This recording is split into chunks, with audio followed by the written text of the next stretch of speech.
형광등 불빛이 차갑게 내리쬐는 병실이었습니다. 창밖은 겨울이었어요.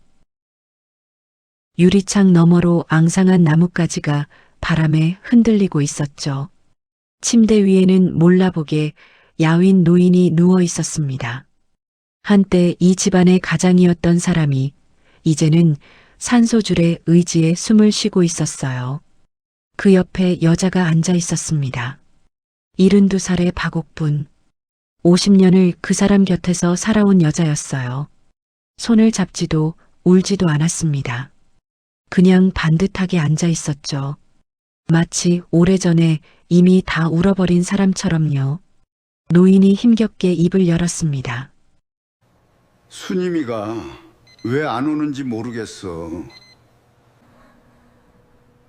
당신이 연락 한 번만 해줘. 병실에 정적이 흘렀어요. 박옥부는 천천히 자리에서 일어났습니다. 핸드백을 들었어요. 남편을 내려다보는 눈빛에는 분노도 눈물도 없었습니다. 그 무엇도 담겨있지 않은 눈이었어요. 50년을 살고 나서야 완성되는 눈빛이 있다면 그런 눈이었습니다. 나는 그 사람 연락처 몰라요. 그것이 전부였습니다. 박옥부는 병실 문을 열고 나갔어요. 복도에서 벽을 짚고 한참을 서 있었지만 그건 아무도 보지 못했습니다. 그이도 자식들도 세상 그 누구도요. 순임이가 누구이길래 죽어가는 남편이 아내에게 그 이름을 꺼냈을까요? 50년을 침묵했던 이 여자는 대체 무엇을 알고 있었던 걸까요? 그 답은 아무도 몰랐던 낡은 나무 상자 안에서 발견됩니다. 박옥분이 평생 아무에게도 말하지 않은 채 혼자 간직해온 것들이 이제 세상 밖으로 나옵니다.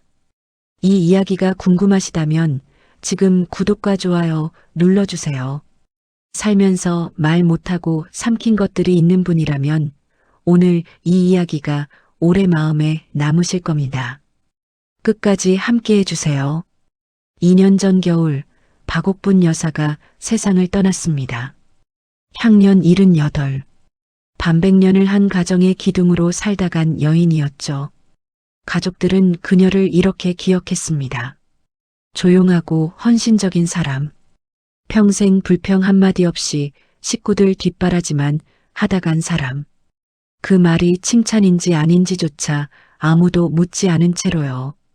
유품 정리는 49제가 지난 뒤에야 시작되었습니다. 맏딸 해숙과 손녀 지아가 맡았어요.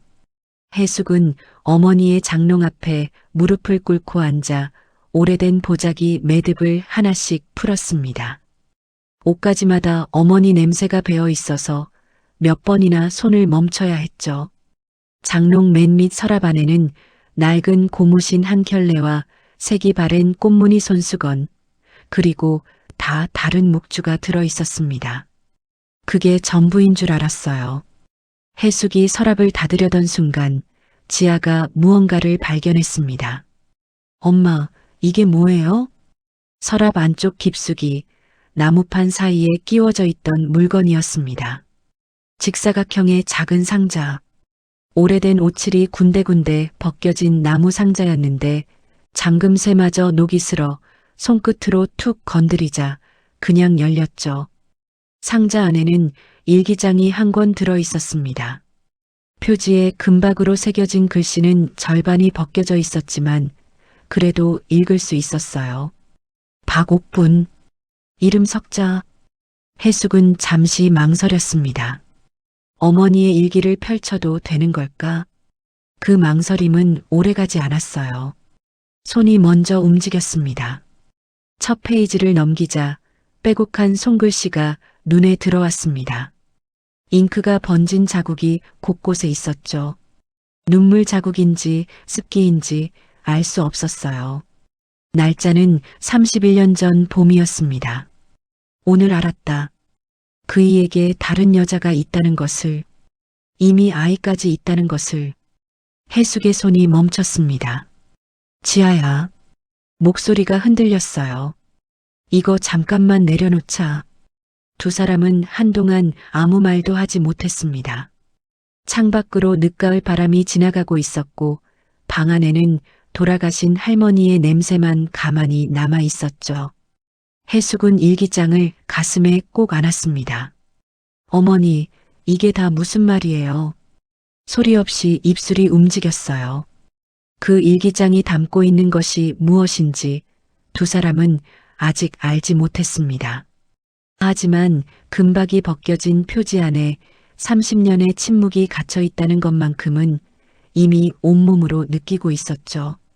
일기장을 처음 펼친 건 그날 밤이었습니다. 해숙은 어머니 방 불을 켜두고 혼자 남았어요. 지아를 먼저 돌려보냈습니다. 이건 딸이 먼저 봐야 할 것 같아서 이유를 제대로 설명하지 못했지만 지아는 말없이 고개를 끄덕이고 나갔죠. 문이 닫히는 소리가 유난히 크게 들렸습니다. 해숙은 어머니가 앉던 자리에 앉았어요.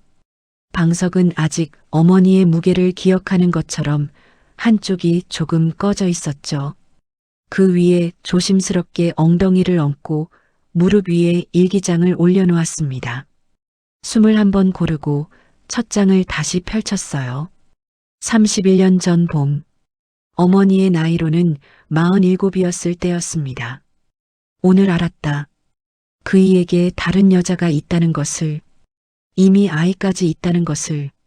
그 아이가 3살이라고 했다. 3살이면 내가 셋째를 낳던 애다.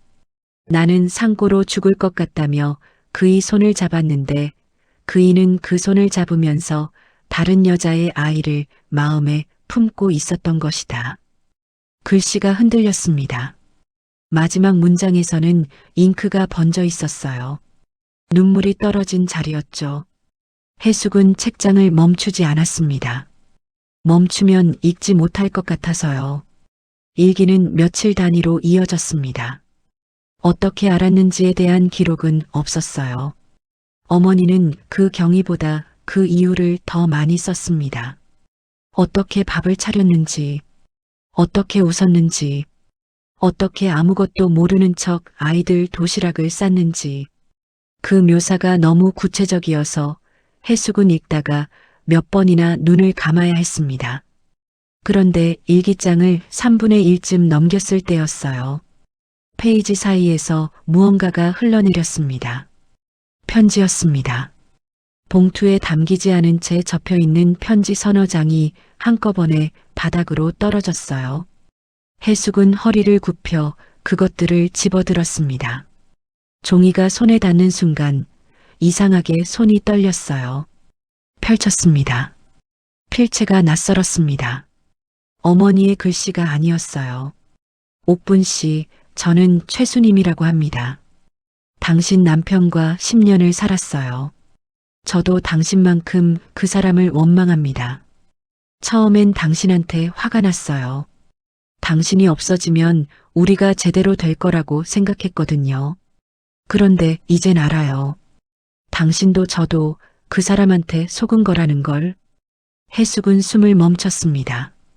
그 여자가 먼저 편지를 쓴 거였어요. 다음 장을 넘겼습니다.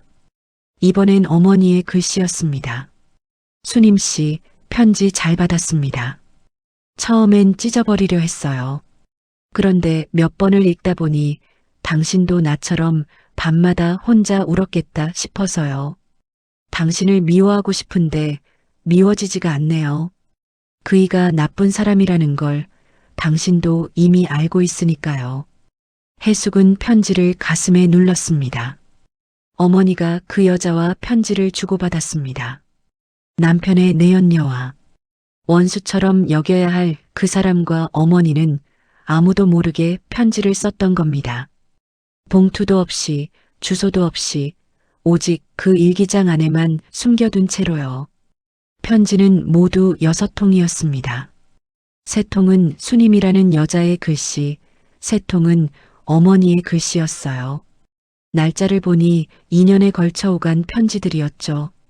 주고받은 횟수보다 그 사이의 시간이 더 길었습니다. 한 통을 쓰고 나서 몇 달을 버텨야 다음 통을 쓸 수 있었던 것처럼요. 편지 속에는 일상이 있었습니다. 아이가 감기에 걸렸다는 이야기, 전기세가 밀렸다는 이야기. 해숙은 그 내용을 읽다가 손을 멈췄어요. 그 아이의 감기 이야기에 어머니가 어떻게 답했는지가 적혀 있었기 때문입니다. 얼른 나아야 할 텐데요. 생강차에 꿀을 타서 먹이면 조금 낫더라고요. 어머니가 그 아이의 병을 걱정해 주었던 겁니다. 해숙은 한동안 방 안을 멍하니 바라보았습니다. 어머니 방은 그대로였어요. 벽에 걸린 달력, 작은 경대 위에 놓인 크림 한 통, 창가에 두었던 작은 화분. 다 그대로였는데 방 안의 공기가 조금 달라진 것 같았습니다. 마지막 편지는 어머니의 글씨였어요. 날짜가 없었습니다. 아마도 끝내 붙이지 못한 편지였겠죠. 수님 씨, 이 편지를 당신이 읽게 될지 모르겠어요. 나는 요즘 몸이 많이 좋지 않아서요. 하고 싶은 말을 여기 남겨둡니다. 우리 두 사람은 한 번도 제대로 만나지 못했지만 나는 당신을 미워한 적이 없어요. 다만 딱 한 가지, 우리가 더 일찍 알았더라면 어땠을까? 그이가 없었다면 우리는 어쩌면 친구가 될 수도 있었을 텐데. 해숙은 편지를 접었습니다. 창밖에는 바람이 없었어요. 나뭇잎 하나 흔들리지 않는 밤이었죠. 해숙은 무릎 위에 놓인 일기장과 편지들을 내려다보며 오랫동안 움직이지 않았습니다. 어머니가 30년을 침묵했던 이유가 이 낡은 종이 위에 다 적혀 있었어요. 그 일을 고발하지 않은 건 가족을 위해서가 아니었을지도 모릅니다. 어쩌면 어머니는 그 여자도 자신과 똑같이 무너지고 있다는 걸 알았기 때문이었을 거예요. 무너지는 사람을 더 깊은 구렁으로 밀어넣을 수가 없어서 그 침묵이 체념이 아니라 선택이었다는 것을 해숙은 이제야 알았습니다. 방 안에 어머니의 냄새가 여전히 남아 있었어요. 해숙은 그 냄새 속에서 한참을 울었습니다. 소리 없이 어머니가 늘 그랬던 것처럼. 다음 날 아침 해숙은 동생들을 불렀습니다. 둘째 혜진은 전화를 받자마자 목소리가 굳었어요. 언니 표정이 전화 너머로도 느껴지는 것 같다고 했죠. 막내 성우는 아내에게 말도 못하고 혼자 왔습니다. 무슨 일인지도 모른 채 그냥 와야 할 것 같아서요. 손녀 지아도 왔습니다. 어제 돌아가서 내내 잠을 못 잤다고 했어요. 눈밑이 부어 있었죠. 네 사람이 어머니 방에 둘러앉았습니다. 해숙이 일기장과 편지들을 상 위에 놓았어요. 아무도 먼저 손을 뻗지 않았습니다. 한동안 그것들을 그냥 바라보기만 했죠. 내가 읽어볼게. 해숙이 먼저 입을 열었습니다. 낮고 차분한 목소리였지만 손이 조금 떨렸어요. 해숙은 처음부터 읽었습니다. 일기의 첫 문장부터 편지의 마지막 줄까지. 읽는 내내 방 안은 조용했어요. 혜진은 입술을 꽉 깨물었고 성우는 시선을 바닥에 고정한 채 꼼짝도 하지 않았습니다. 지아만 가끔 손으로 눈 아래를 닦았죠. 다 읽고 나서도 한동안 아무 말이 없었어요. 아버지가 그런 사람이었어요? 혜진이 먼저 말했습니다. 질문이었지만 답을 원하는 것 같지 않았어요. 30년을 알면서 어머니가. 성우는 말을 잇지 못했습니다. 입을 열었다가 다물었다가를 반복하더니 결국 손으로 얼굴을 감쌌어요. 그때였습니다. 지아가 일기장을 집어들었어요. 여러 번 읽었는지 손에 익은 듯 자연스럽게 페이지를 넘겼습니다. 그러다 중간쯤에서 멈췄어요. 여기, 이 부분이요. 지아가 가리킨 페이지는 다른 날짜였습니다. 편지들이 끼워진 자리보다 몇 장 뒤였죠. 해숙이 받아서 읽었습니다. 오늘 수님 씨 아이가 수술을 받는다는 걸 알았다. 심장 쪽이라고 했다. 나는 어젯밤 내내 잠을 못 잤다. 그 아이가 무슨 죄가 있나? 태어나서는 안 될 아이로 세상에 나온 것도 아닌데. 아침에 통장 정리를 했다. 내 이름으로 된 통장, 아무도 모르는 통장. 친정 어머니가 돌아가시며 남겨준 돈이 거기 있었다. 나는 그 돈을 찾았다. 봉투에 넣었다. 수님 시집 우체통에 넣고 왔다. 봉투에는 이름을 쓰지 않았다. 방 안이 다시 조용해졌습니다. 어머니가 그 아이 수술비를. 혜진의 목소리가 떨렸어요. 당신 어머니한테 물려받은 돈을요. 혜숙이 고개를 끄덕였습니다. 말을 잇지 않아도 다들 알고 있었어요. 그 돈이 얼마나 무거운 돈인지, 그 돈에 얼마나 많은 의미가 담겨 있는지. 할머니가 남긴 유일한 유산을 어머니는 그렇게 써버렸습니다. 자기 자식도 아닌 남편이 다른 여자에게서 낳은 아이를 위해서요. 성우가 자리에서 일어났습니다. 창가로 걸어가 등을 돌렸어요. 어깨가 흔들렸습니다. 할아버지는 알았을까요? 지아가 조용히 물었습니다. 모르셨겠지. 알았다면 어머니한테 큰 소리라도 쳤을 테니까. 혜숙이 답했습니다. 쓴웃음이 섞여 있었어요. 그 말이 씁쓸한 진실이었습니다. 어머니는 철저하게 혼자였어요. 누구에게도 기대지 않았고 누구에게도 알리지 않았죠. 분노도 혼자 삼키고 슬픔도 혼자 눌렀습니다. 심지어 선한 일조차 혼자 했어요. 아무도 모르게 아무런 보상도 없이. 일기에는 그날 이후의 기록도 있었습니다. 봉투를 넣고 오는 길에 어찌나 다리가 떨리던지. 혹시 그이가 봤을까봐.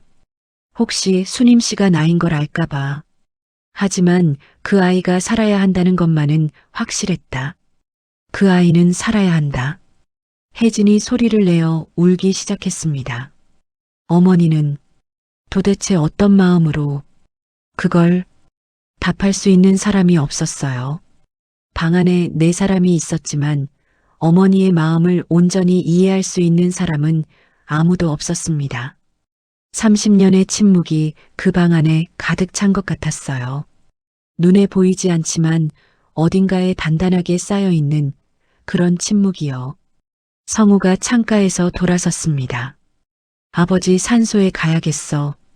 그 말을 꺼내는 표정이 슬픔인지 분노인지 구분이 되지 않았어요. 뭐라고 할 건데? 혜진이 물었습니다.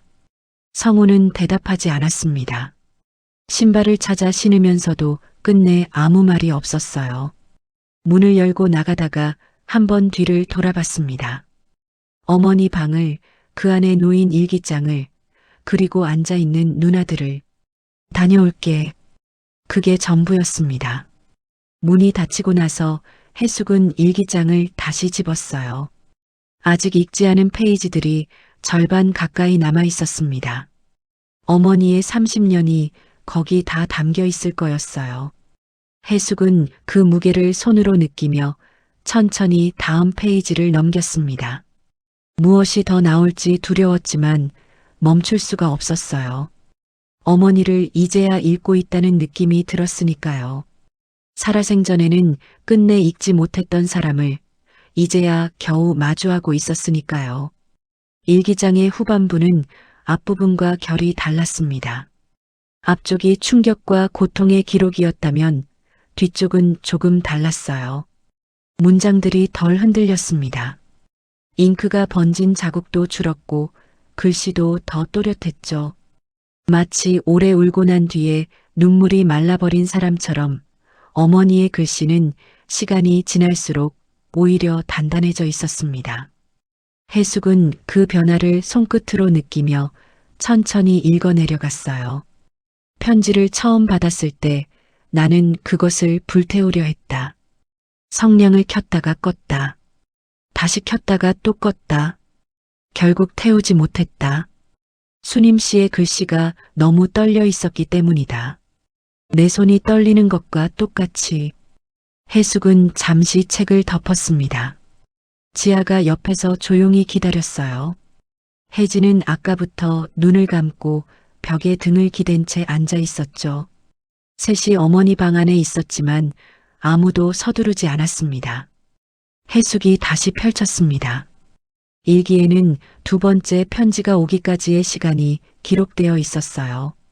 어머니는 순임이라는 여자의 첫 편지를 받고 나서 넉 달 동안 답장을 쓰지 않았습니다. 쓰려고 종이를 꺼냈다가 집어넣기를 반복했다고 했죠. 어떤 날은 첫 줄만 쓰고 구겼고 어떤 날은 봉투까지 써놓고는 찢었습니다. 그러다 어느 날 밤이었어요. 그이가 또 늦게 들어왔다. 술 냄새가 진했다. 나는 자는 척을 했는데 그이는 어두운 방 안에서 웃옷을 벗으며 혼잣말을 했다. 집이 편하다고.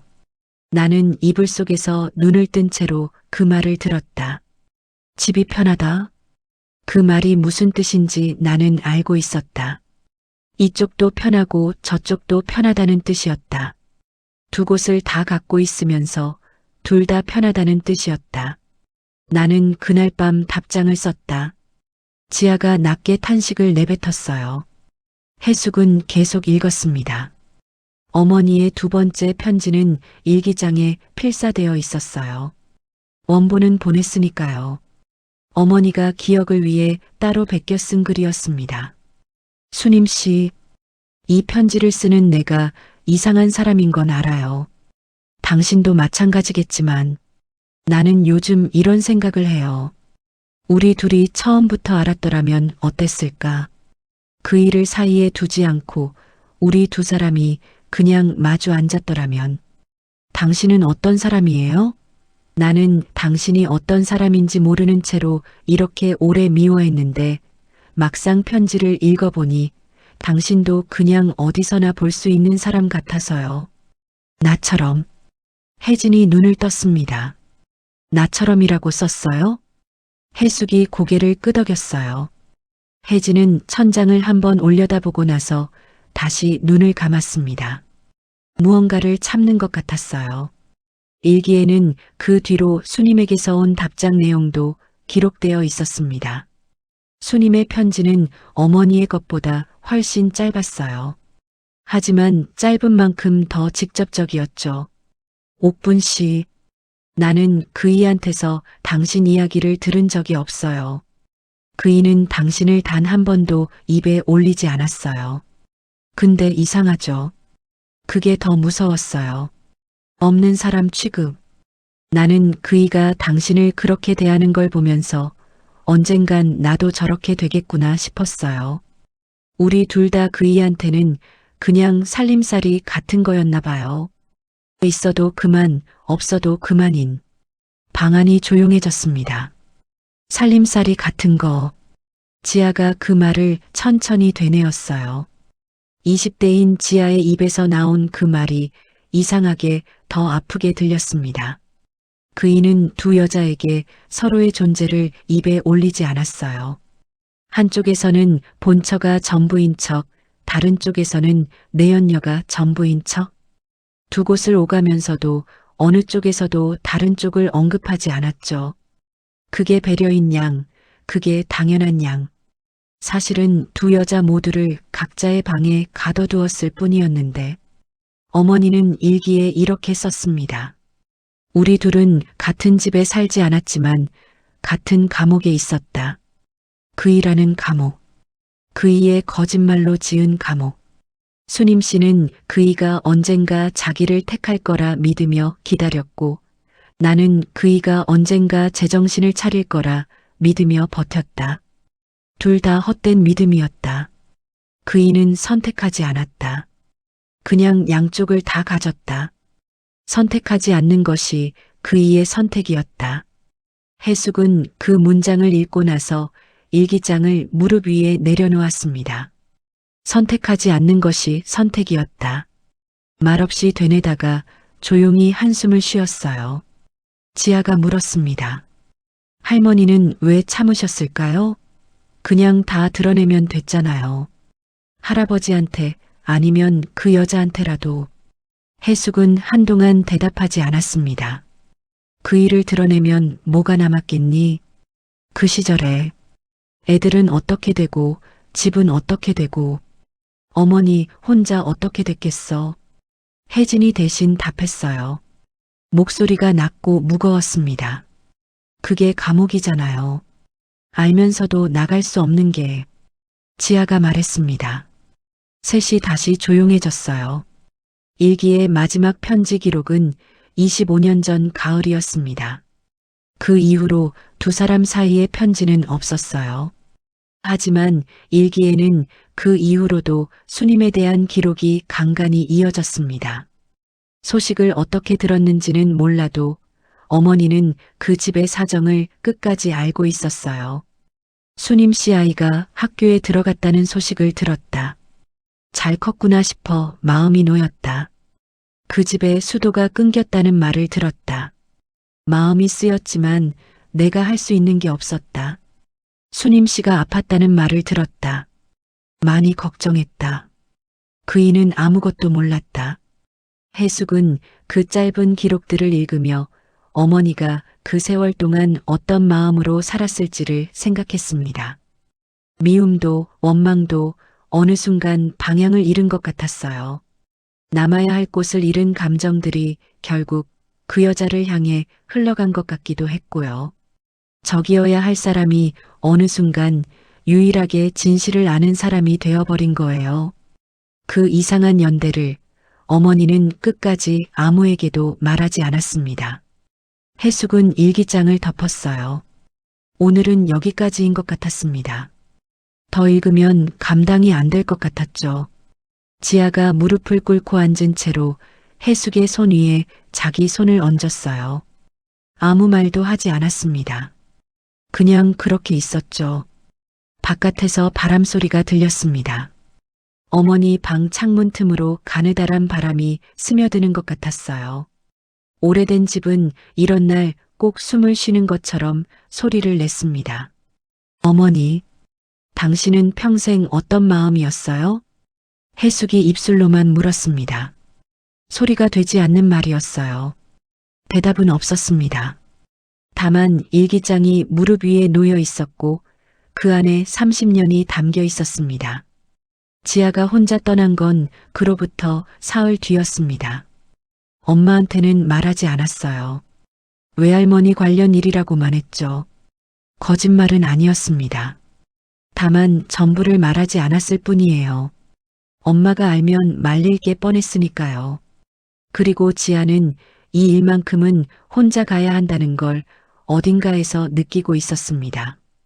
일기장에는 주소가 없었어요. 하지만 단서는 있었습니다. 할머니가 드문드문 남긴 기록들 속에 지명이 몇 번 언급되어 있었죠. 시내에서 버스로 1시간 거리, 읍내 못 미쳐 왼편으로 꺾이는 골목, 감나무가 세 그루 있는 집. 지아는 그 묘사들을 노트에 옮겨 적었습니다. 지도 앱으로는 찾을 수 없는 길이었어요. 버스는 오전 9시에 출발했습니다. 창밖으로 도시가 점점 멀어졌어요. 아파트 단지가 사라지고 낮은 지붕들이 나타나고 그 다음엔 빈 들판이 이어졌습니다. 지아는 차창에 이마를 대고 그 풍경을 바라봤어요. 할머니도 이 길을 지나간 적이 있었을까? 수술비 봉투를 들고 이 버스를 탄 적이 있었을까? 그런 생각이 들었습니다. 읍내에서 내려 걸었습니다. 골목이 여럿이었어요. 지아는 2번 길을 잘못 들었습니다. 낯선 동네에서 낯선 집을 찾는 일이라 당연했죠. 3번째 골목에서 감나무를 발견했을 때 지아는 발걸음이 멈춰지는 걸 느꼈어요. 세 그루였습니다. 잎이 다 진 늦가을의 감나무 세 그루. 가지 끝에는 감이 몇 개 남아 빨갛게 매달려 있었어요. 담장은 낮았고 대문은 오래된 나무 문이었습니다. 페인트가 반쯤 벗겨져 있었죠. 지아는 한참을 그 앞에 서 있었습니다. 막상 오고 나니 무서웠어요. 뭐라고 말해야 할지 몰랐습니다. 안녕하세요. 저 박옥분 할머니 손녀인데요. 그 말이 과연 이 문 앞에서 할 수 있는 말인지, 이쪽에서는 반가운 말일지 아닐지 알 수가 없었어요. 그때 문이 열렸습니다. 안에서였어요. 누가 나오는 기척이 있더니 나무 문이 삐걱하며 열렸습니다. 흰 머리카락을 뒤로 단정하게 빗어넘긴 여인이 나왔어요. 70은 됐을까 싶은 나이였죠. 몸이 많이 마른 편이었고 등이 조금 굽어 있었습니다. 그런데 눈이 또렷했어요. 지아를 보자마자 멈춰 섰습니다. 두 사람이 서로를 봤어요. 누구를 찾아왔어요? 여인이 먼저 물었습니다. 경계하는 기색이 있었지만 적대적이지는 않았어요. 지아는 숨을 한번 들이쉬었습니다. 혹시 최수님 씨 댁인가요? 여인의 표정이 순간 굳었어요. 그리고 잠깐 지아를 위아래로 훑어봤습니다. 내가 수님인데 누구요? 지아는 가방에서 노트를 꺼냈어요. 그 안에 일기장에서 옮겨 적은 내용들이 있었습니다. 노트를 내밀면서 말했죠. 저는 박옥분 할머니 손녀예요. 할머니가 돌아가시고 나서 유품을 정리하다가 할머니 일기장을 발견했어요. 수님이 아무 말도 하지 않았습니다. 긴 침묵이었어요. 지아는 그 침묵을 깨지 않고 기다렸습니다. 수님은 지아를 바라보다가 하늘을 한번 올려다봤어요. 그리고 천천히 입을 열었습니다. 들어와요. 집안은 작고 낡았습니다. 하지만 깨끗했어요. 마루에 오래된 화문석 돗자리가 깔려 있었고 창가에 작은 화분 하나가 놓여 있었죠. 수님은 지아를 방으로 들이고 자리를 권했습니다. 그리고 말없이 부엌으로 들어가 물을 끓였어요. 지아는 방 안을 조용히 둘러봤습니다. 벽에 사진이 몇 장 걸려 있었어요. 어린아이 사진, 교복 입은 학생 사진, 그리고 그 아이가 어른이 된 사진. 그 아이가 이 집의 아이인 걸 지아는 알았습니다. 심장 수술을 받았던 할머니가 수술비를 대준 그 아이요. 차가 나왔습니다. 보리차였어요. 수님은 지아 맞은편에 앉았습니다. 잔을 두 손으로 감싸들고 한동안 말이 없었어요. 옥분 씨가 돌아가셨군요. 말이라기보다 혼잣말에 가까웠습니다. 네, 그렇구나.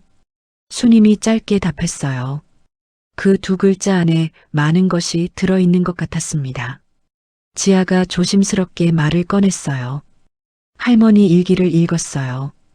두 분이 편지를 주고받으셨던 거, 그리고 수술비 이야기도요. 할머니가 왜 그러셨는지 가족들이 다 궁금해서요. 혹시 그때 일을 기억하시는지 여쭤보고 싶었어요. 수님이 찻잔을 내려놓았습니다. 기억하지.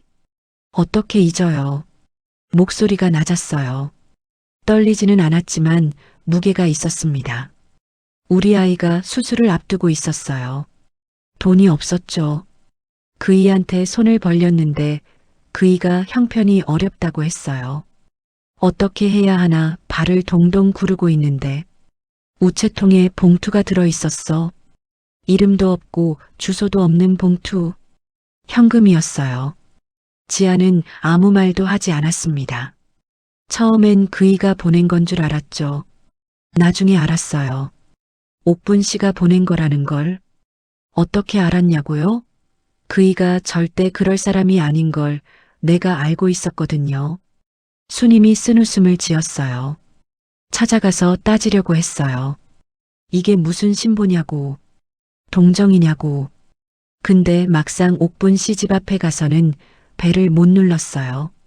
1시간을 서 있다가 그냥 왔어요. 그 다음에 편지를 썼죠. 지아가 물었습니다. 할머니가 어떤 분이었는지 기억하세요? 수님이 잠시 생각하는 것 같았어요. 창밖에 감나무 쪽을 바라봤습니다. 나는 옥분 씨를 딱 한 번 봤어요. 멀리서요. 시장에서였는데 장바구니를 들고 걸어가고 있었어요. 작은 사람이었어요. 생각보다 많이 작은 사람이었는데 걸음이 빠르더라고요. 어딘가 바쁘게 살고 있는 사람 같아서 나는 그 뒷모습을 보면서 한참을 울었어요. 그 사람도 나처럼 울면서 사는 사람이구나 싶어서 방 안이 조용해졌습니다. 지아는 눈이 뜨거워졌어요. 참으려 했는데 잘 되지 않았습니다. 수님이 말을 이었어요. 우리 아이가 수술하고 잘 회복했어요. 지금은 자기 가정 꾸리고 잘 살고 있고요. 나는 평생 그 돈을 갚고 싶었는데 누구한테 갚아야 할지 몰랐어요. 옥분 씨한테 갚자니 그의 눈에 띌 것 같았고 그냥 마음속에만 담고 살았어요. 그 사람이 내 은인이라는 걸. 지아가 고개를 들었습니다. 은인이요? 수님이 지아를 바라봤어요. 그렇지. 그이도 아니고 세상도 아닌데 가장 외면할 이유가 충분한 사람이 손을 내밀었으니까. 원수가 베푼 은혜가 가장 큰 은혜라는 말 알아요? 나는 옥분 씨가 원수가 아니라는 걸 나중에야 알았어요. 우리 둘 다 원수는 따로 있었으니까. 그 말이 방 안에 오래 남았습니다. 지아는 돌아오는 버스 안에서 내내 창밖을 봤어요. 가슴 안에 무언가가 꽉 차 있었는데 이름을 붙이기가 어려웠습니다. 슬픔인지 따뜻함인지 아니면 그 두 가지가 뒤섞인 무언가인지. 할머니는 평생 아무 말도 하지 않았어요. 하지만 그 침묵은 비어있지 않았습니다. 침묵 안에 봉투가 있었고 편지가 있었고 감나무 새그루 옆에 살고 있는 한 여인의 기억이 있었어요. 버스가 도시로 들어서자 저녁이 시작되고 있었습니다. 지아는 가방을 꼭 쥐었어요. 안에 노트가 있었고 노트 안에 할머니의 흔적이 있었습니다. 집에 돌아가면 엄마에게 말해야 할 것 같았어요. 수님이라는 여인이 할머니를 은인으로 기억한다는 것을. 그 말을 가족들이 들어야 할 것 같았습니다. 다만 한 가지가 자꾸 마음에 걸렸어요. 할아버지는 정말 끝까지 몰랐을까? 두 여자가 편지를 나눴다는 것을, 한 여자가 다른 여자의 아이 수술비를 댔다는 것을, 그 모든 일이 자기 주변에서 벌어지고 있을 때 할아버지는 정말 아무것도 몰랐을까요? 지아는 그 질문을 혼자 안고 버스에 흔들렸습니다. 지아가 돌아온 다음 날 해숙은 일기장에 남은 페이지를 끝까지 읽었습니다. 혼자였어요. 동생들은 각자의 집으로 돌아간 뒤였고 지아는 거실에서 잠들어 있었죠. 새벽 2시가 넘은 시간이었습니다. 어머니 방 작은 스탠드 하나만 켜두고 해숙은 일기장의 마지막 3분의 1을 펼쳤어요. 앞부분과 달리 이 대목의 글씨는 느렸습니다. 힘이 빠진 손으로 쓴 글씨였어요. 획이 얇고 군데군데 끊겼습니다. 어머니의 몸이 많이 쇠약해진 시기의 기록이라는 걸 한눈에 알 수 있었죠. 그런데 내용은 달랐습니다. 몸이 약해질수록 글의 내용은 오히려 더 선명해졌어요. 오래 담아두었던 것들이 마지막에서야 쏟아지듯이. 해숙은 천천히 읽어 내려갔습니다. 그이가 나한테 왔다. 많이 야윈 모습이었다. 병원에 다니기 시작했다는 말을 들었는데 생각보다 더 안 좋아 보였다. 손을 잡으며 미안하다고 했다. 나는 아무 말도 하지 않았다. 미안하다는 말을 이제 와서 어디에 쓰나. 해숙은 날짜를 확인했습니다. 아버지가 돌아가시기 3년 전이었어요. 그 다음 페이지였습니다. 그이가 또 왔다. 이번엔 다른 말을 했다. 자기가 죽으면 이 집을 어떻게 할 거냐고. 재산 이야기였다. 나는 무슨 말을 하려는 건지 알았다. 그쪽에도 나눠줘야 하지 않겠냐는 말을 돌려서 하는 거였다. 나는 그 말을 듣고 한참 그의 얼굴을 봤다. 그이는 눈을 피했다. 죽기 전까지도 저울질을 하고 있었다. 해숙의 손이 멈췄습니다. 죽기 전까지도 저울질. 그 문장을 다시 읽었어요. 한 번, 두 번. 읽을수록 가슴 어딘가가 단단하게 굳는 것 같았습니다. 분노인지 허탈함인지 구분이 안 됐어요. 그냥 무언가가 딱 부러지는 소리가 가슴 안에서 들렸습니다. 계속 읽었습니다. 나는 그이한테 이렇게 말했다. 당신 재산은 당신이 알아서 해요. 나는 내 몫만 있으면 돼요. 그이가 잠깐 멈칫하더니 고맙다고 했다. 고맙다는 말이 이렇게 더러운 말인 줄 그때 처음 알았다. 내 것을 포기하겠다는 말에 고맙다니. 그이는 끝까지 자기가 무엇을 하고 있는지 몰랐다. 아니, 알면서 모른 척했다. 해숙은 일기장을 덮었다가 다시 펼쳤습니다. 더 있었어요. 그이가 입원했다는 연락이 왔다. 많이 위험하다고 했다. 나는 병원에 갔다. 가야 하니까 갔다. 그이는 병상에서 나를 보더니 눈물을 흘렸다. 나는 그 눈물을 보면서 이상하게 아무 감정이 없었다. 슬프지도 않고 반갑지도 않았다. 그냥 오래된 사람이 거기 누워 있는 것 같았다. 다음 줄이 더 문제였습니다. 그이가 나를 잡고 말했다. 순임이가 한 번만 보고 싶다고. 자기가 보낸 사람이 있는데 오지 않는다고. 나한테 연락을 좀 해달라고. 죽어가면서도 그 말을 나한테 했다. 나는 손을 빼고 병실을 나왔다. 복도에서 벽을 짚고 한참을 서 있었다. 해숙은 그 자리에서 소리를 삼켰습니다. 죽어가면서 그 말을. 목구멍에서 무언가가 치밀어 올랐어요. 울음인지 욕인지 알 수 없었습니다. 해숙은 손등으로 입을 막았어요. 방 안이 너무 조용했습니다. 그 조용함이 오히려 더 아팠어요. 마지막 기록은 아버지가 돌아가시기 한 달 전이었습니다. 나는 오늘 결정했다. 아무것도 폭로하지 않겠다. 아이들한테도, 며느리한테도, 세상 누구한테도 그이의 추악함을 내가 직접 드러내지 않겠다. 그것은 내가 그이를 용서해서가 아니다. 용서하지 않는다. 다만 그이의 더러움을 내 입으로 퍼뜨리는 일에 내 남은 생을 쓰고 싶지 않아서다. 나는 나대로 마무리를 짓겠다. 해숙은 그 문장에서 오래 멈췄어요. 나는 나대로 마무리를 짓겠다. 어머니가 무슨 마무리를 생각했는지 이 시점에서는 아직 몰랐습니다. 하지만 그 문장이 단순한 체념이 아니라는 것만큼은 알 수 있었어요. 포기한 사람의 글씨가 아니었습니다. 무언가를 결심한 사람의 글씨였죠. 날이 밝자 해숙은 혜진과 성호에게 전화를 했어요. 오늘 다시 와줘. 해줄 말이 있어. 목소리만 들어도 느꼈는지 두 사람 다 아무것도 묻지 않고 오겠다고 했습니다.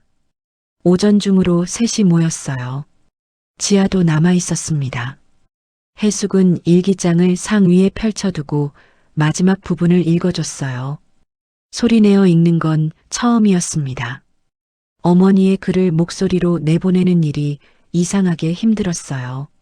읽다가 두 번 멈췄습니다. 다 읽고 나서 방 안이 굳었습니다. 성우가 먼저 말했습니다. 아버지가 병상에서 그 말을 했다는 거야? 해숙이 고개를 끄덕였습니다. 어머니한테 직접. 성우는 벽을 한번 봤어요. 주먹이 쥐어졌다 펴졌다 했습니다. 나는 아버지 돌아가실 때 손잡고 울었어. 좋은 분이셨다고 생각했어. 가족한테 헌신하신 분이라고. 혜진의 목소리에 힘이 없었습니다. 우리가 알던 아버지가 전부가 아니었던 거야. 해숙이 말했어요. 그건 알았어. 근데 죽어가면서까지 그 여자 생각을 어머니한테 말했다는 건, 그건 성우가 말을 잇지 못했습니다. 지아가 조용히 말했어요. 할아버지는 끝까지 자기가 피해자인 줄 알았던 것 같아요. 두 여자 사이에서 힘들었던 사람이 자기라고. 그 말이 맞았습니다. 그리고 그 말이 맞다는 게 더 참담했어요. 교묘하게 양쪽을 오가면서도 스스로는 늘 중심에 있었던 사람. 두 여자의 감정을 소비하면서도 그것이 소비라는 걸 끝내 몰랐던 사람. 해숙은 일기장을 덮었습니다. 아버지 제삿날마다 우리가 뭘 하고 있었던 건지. 혜진이 중얼거렸어요. 아무도 대답하지 않았습니다. 방 안에 그 말이 한동안 머물렀어요. 지아가 창밖을 봤습니다. 하늘이 흐렸어요. 바람도 없이 그냥 낮게 가라앉은 하늘이었죠. 지아는 문득 수님의 집 앞에 있던 감나무를 생각했습니다. 가지 끝에 빨갛게 남아있던 감 몇 알을요. 할머니는 그 모든 걸 알면서도 마무리를 짓겠다고 했습니다. 마무리. 그 마무리가 무엇인지 일기장의 남은 페이지에는 나와 있지 않았어요. 하지만 지아는 이상하게 두렵지 않았습니다. 할머니가 준비한 마무리라면 분명 이 집안에 있는 누군가를 위한 것일 거라는 예감이 들었거든요. 그 마무리가 무엇인지는 곧 알게 될 터였습니다. 편지가 온 건 해숙이 일기장을 다 읽고 나서 열을 뒤었습니다. 발신인은 법무법인이었어요. 봉투 겉면에 인쇄된 주소를 보고 해숙은 처음에 무슨 법적 분쟁인가 싶었죠. 뜯으려다 손이 멈췄습니다. 수신인 칸에 이름이 하나가 아니었어요. 해숙, 혜진, 성우, 그리고 지아. 네 사람의 이름이 나란히 적혀 있었습니다. 해숙은 전화를 돌렸어요. 다들 와줘. 어머니한테서 온 것 같아. 아무도 이유를 묻지 않았습니다. 오후 늦게 네 사람이 모였어요. 해숙이 봉투를 상위에 놓았습니다. 법무법인 이름이 찍힌 흰 봉투. 그 안에 어머니가 무엇을 남겼는지 아직 아무도 몰랐어요. 뜯기 전에 한동안 그것을 바라봤습니다. 열어야 한다는 걸 알면서도 손이 쉽게 가지 않았죠.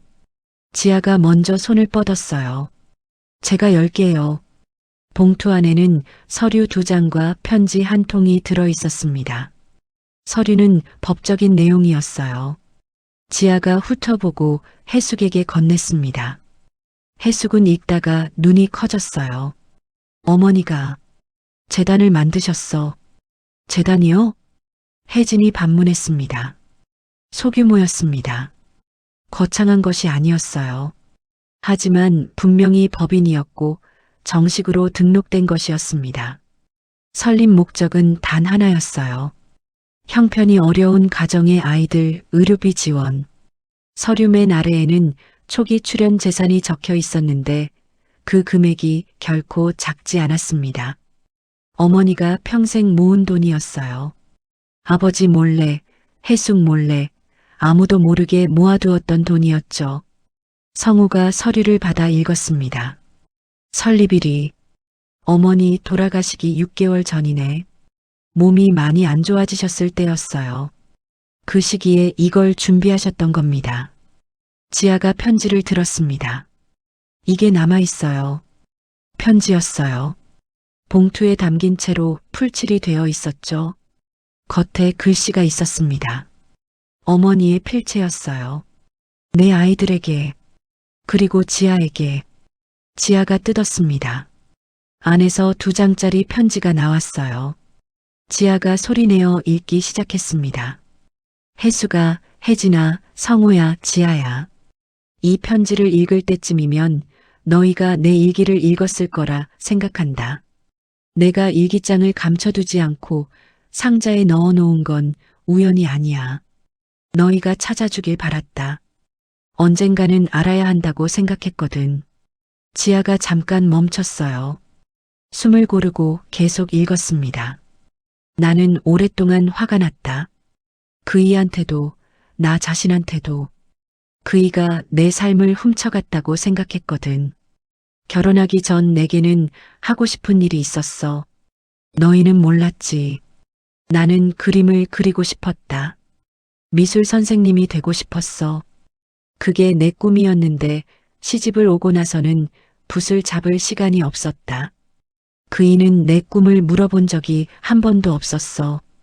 아마 내게 꿈이 있다는 것도 몰랐겠지.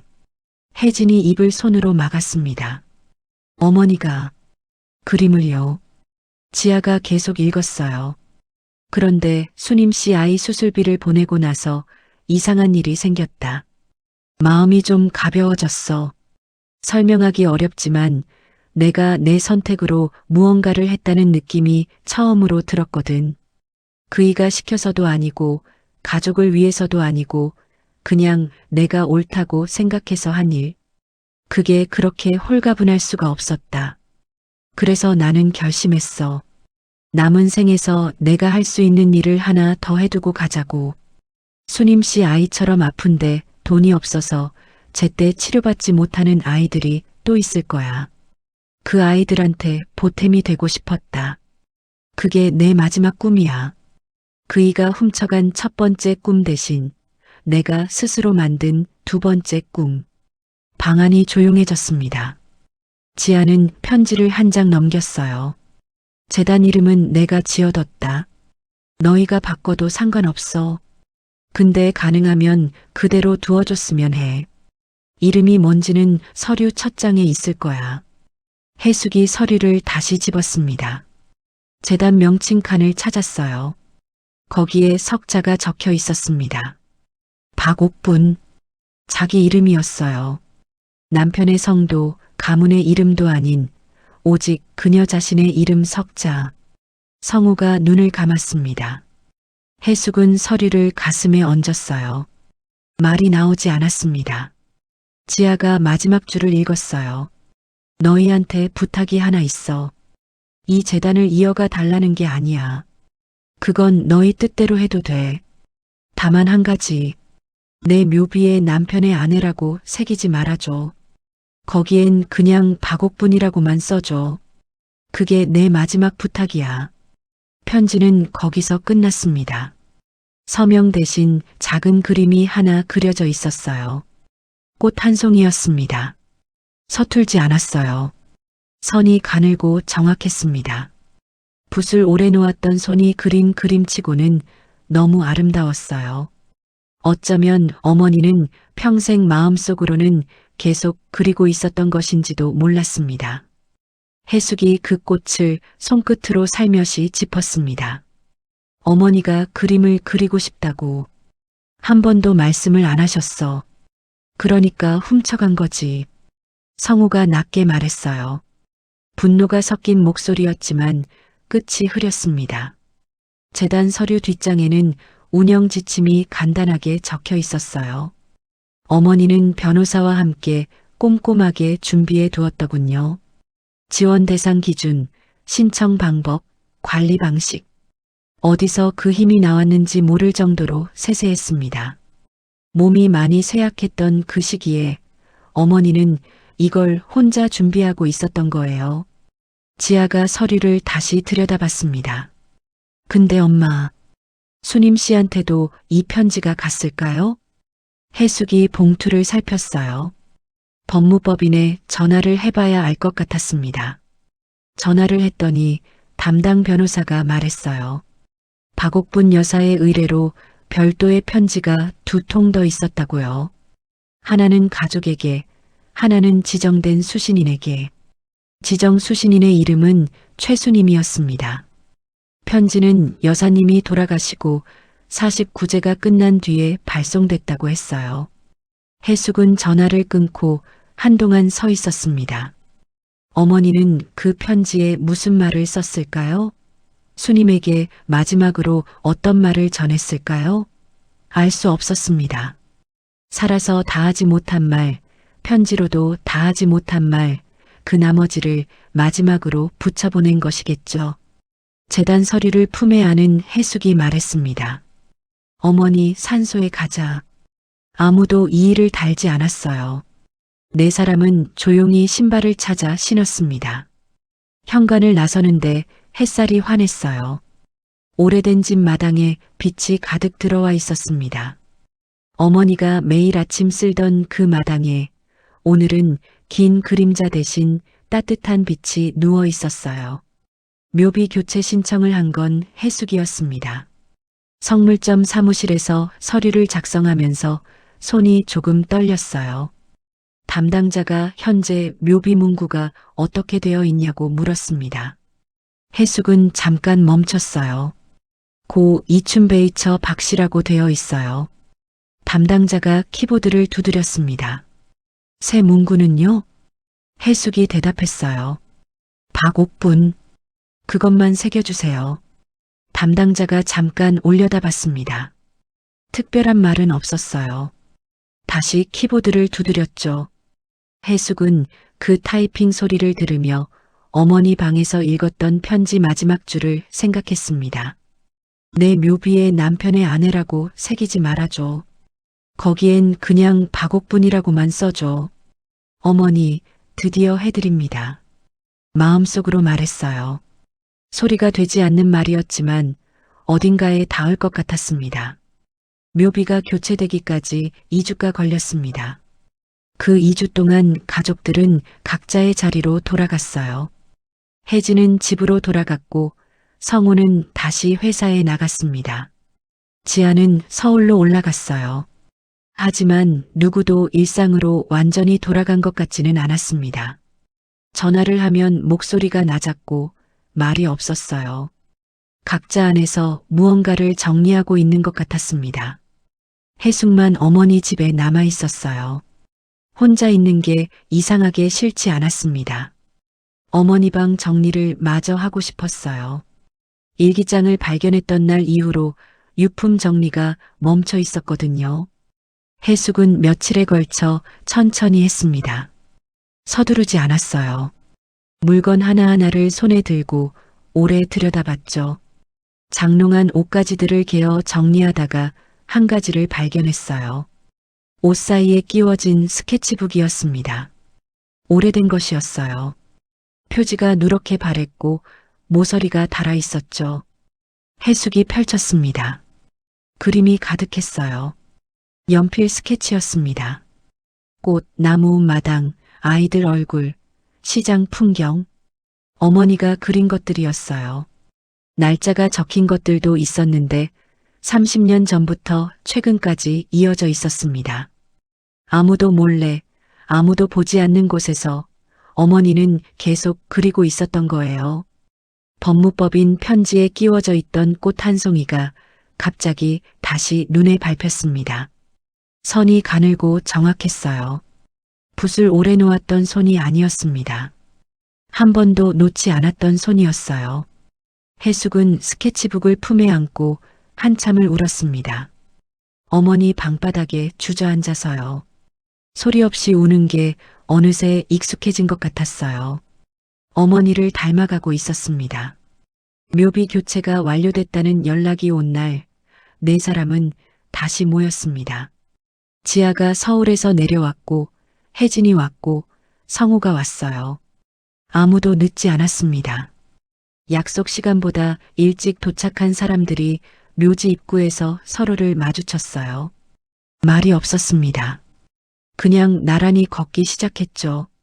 어머니 묘소 앞에 서자 새 묘비가 보였습니다. 이전 것보다 조금 더 작았어요. 해숙이 일부러 그렇게 했습니다. 크고 거창한 것보다 어머니한테는 단정한 것이 어울릴 것 같아서요. 회색 화강암에 검은 글씨로 딱 3글자만 새겨져 있었습니다. 박옥분. 성우가 그 앞에 서서 한동안 움직이지 않았어요. 어머니. 한마디를 겨우 꺼내고는 입을 다물었습니다. 눈이 빠르게 붉어졌어요. 손으로 눈을 한번 훔치고 고개를 숙였죠. 혜진이 준비해온 꽃을 묘비 앞에 놓았습니다. 국화도 장미도 아니었어요. 들꽃이었습니다. 이름 모를 작고 흰 꽃들을 묶은 것이었죠. 어머니가 스케치북에 가장 많이 그려둔 꽃이었어요. 해숙이 스케치북을 보여줬을 때 혜진이 고른 것이었습니다. 지아는 묘비 앞에 쪼그려 앉아 손끝으로 글자를 짚었어요. 박옥분. 소리내어 읽었습니다. 낮은 목소리였어요. 할머니 이름이 이렇게 예쁜 줄 몰랐어요. 해숙이 지아 옆에 천천히 앉았습니다. 혜진도 앉았고 성우도 결국 무릎을 꿇었어요. 네 사람이 묘비 앞에 나란히 앉았습니다. 오래된 가족 사진처럼요. 어머니는 없었지만 어머니가 있는 것 같기도 했어요. 한동안 아무 말이 없었습니다. 산 위에서 바람이 불어왔어요. 차갑지 않았습니다. 늦가을치고는 이상하게 따뜻한 바람이었어요. 해숙은 그 바람이 얼굴에 닿는 걸 느끼며 눈을 감았습니다. 할머니 삶을 통틀어 후회한 게 있을까요? 지아가 혼잣말처럼 말했어요. 해숙이 눈을 뜨고 묘비를 봤습니다. 후회는 있었겠지. 근데 패배는 아니었어. 성우가 말을 받았어요. 어머니는 지지 않으셨다. 그 말이 맞았습니다. 네 사람 모두 알고 있었어요. 말을 하지 않는다고 지는 게 아니라는 것을, 드러내지 않는다고 사라지는 게 아니라는 것을. 어머니의 삶은 조용했지만 지워지지 않았습니다. 일기장 안에 있었고, 편지 안에 있었고, 스케치북 안에 있었고, 지금은 이 묘비 석자 안에 있었어요. 박옥분. 태어날 때 받은 이름.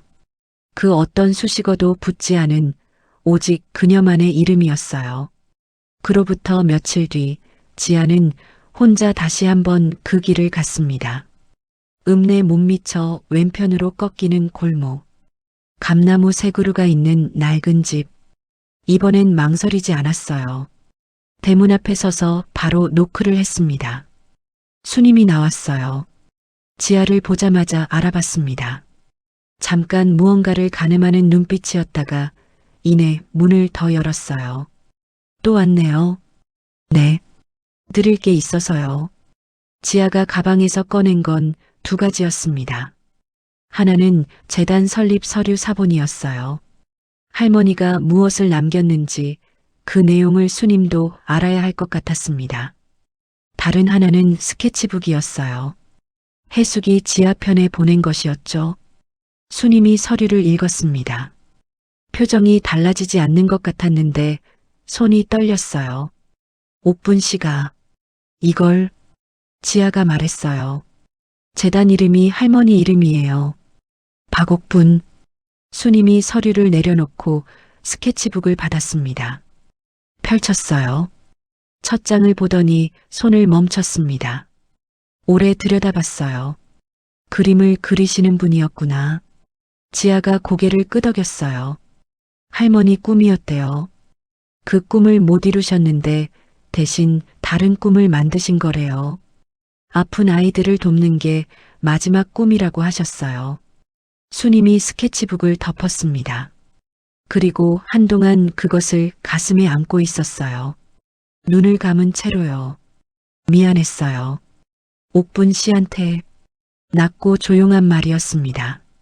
나는 그이를 사랑했다고 생각했는데 지나고 보니 그이가 만들어준 틀 안에서 살았던 것 같아요. 옥분 씨도 마찬가지였겠죠. 우리 둘 다 그이가 만들어 놓은 세상 안에 각자 갇혀서. 지아가 말하지 않았습니다. 들었어요. 근데 옥분 씨는 틀을 깼어. 나는 못 깼는데. 혼자서 조용히 깼어요. 아무도 모르게. 수님이 스케치북을 지아에게 돌려줬어요. 이건 가져가요. 가족 곁에 있어야지. 지아가 받았습니다. 고개를 숙였어요. 감사합니다. 수님이 짧게 웃었어요. 오래 웃어본 적 없는 얼굴에서 나오는 웃음이었습니다. 고맙다는 말은 내가 해야지. 옥분 씨가 한 일은 내가 평생 갚지 못해요. 이제 이 재단이 그 뜻을 잇는다니. 그걸로 됐어요. 지아가 골목을 나왔습니다. 돌아보지 않았어요. 등 뒤에서 나무 대문이 닫히는 소리가 들렸고 그 소리가 이상하게 마음 안에서 오래 울렸습니다. 끝나는 소리인지 시작되는 소리인지 알 수 없는 그런 소리였어요. 이듬해 봄 박옥분 재단은 첫 번째 아이의 수술비를 지원했습니다. 6살짜리 여자아이였어요. 심장이 좋지 않다고 했습니다. 해숙이 서류를 검토했고 혜진이 지원금을 처리했고 성우가 법인 관련 서류를 맡았어요. 지아는 재단 소식지를 만들었습니다. 아무도 시키지 않았어요. 각자 할 수 있는 것을 찾아서 했죠. 서류에는 지원금 출처가 적혀 있었습니다. 박옥분 재단. 그 이름 석자를 볼 때마다 해숙은 마음이 이상했습니다. 뭉클하다거나 슬프다거나 한마디로 설명이 안 됐어요. 그냥 어머니가 여기 있구나. 그 느낌이었습니다. 어머니는 아무것도 빼앗기지 않았어요. 이름도, 꿈도, 선택도 빼앗긴 것처럼 보였지만 사실은 감춰두었던 거였습니다. 아무도 건드릴 수 없는 곳에 단단히 쌓아두었다가 때가 되었을 때 조용히 꺼내놓은 거예요. 침묵은 패배가 아니었습니다. 어떤 침묵은 기다림이었어요. 어떤 침묵은 준비였습니다. 박옥분의 침묵은 30년에 걸친 준비였어요. 그리고 그 준비는 지금 이 봄에 한 아이의 심장을 고치는 일로 세상에 나왔습니다. 어머니 방 창가에 놓인 작은 화분에 새 잎이 돋아났어요. 해숙은 그 잎을 손끝으로 살며시 건드렸습니다. 어머니가 물을 주던 화분이었어요. 해숙도 매일 물을 줬습니다. 그래서인지 요즘 들어 잘 자라고 있었죠. 박옥분, 해숙이 소리 없이 불러봤어요. 어머니, 창밖으로 봄바람이 지나갔습니다. 오래된 집 마당에 햇살이 가득 들어왔어요. 그 빛 속에서 먼지가 느리게 떠다니고 있었습니다. 어머니가 매일 보던 풍경이었어요. 지금은 해숙이 보고 있는 풍경이었죠. 그렇게 침묵의 계절은 끝났습니다. 아니, 어쩌면 끝난 게 아니었을지도 몰라요. 다만 그 침묵의 의미가 달라진 것이겠죠. 슬픔의 침묵이 아니라 기억의 침묵으로, 억눌림의 침묵이 아니라 선택의 침묵으로, 박옥분이라는 여자는 조용히 살다 조용히 갔습니다. 하지만 그 조용함은 비어있지 않았습니다. 지금까지 박옥분의 이야기를 들어주셔서 감사합니다. 이야기가 마음에 닿으셨다면 구독과 좋아요 눌러주세요. 다음 이야기를 만드는데 큰 힘이 됩니다. 감사합니다.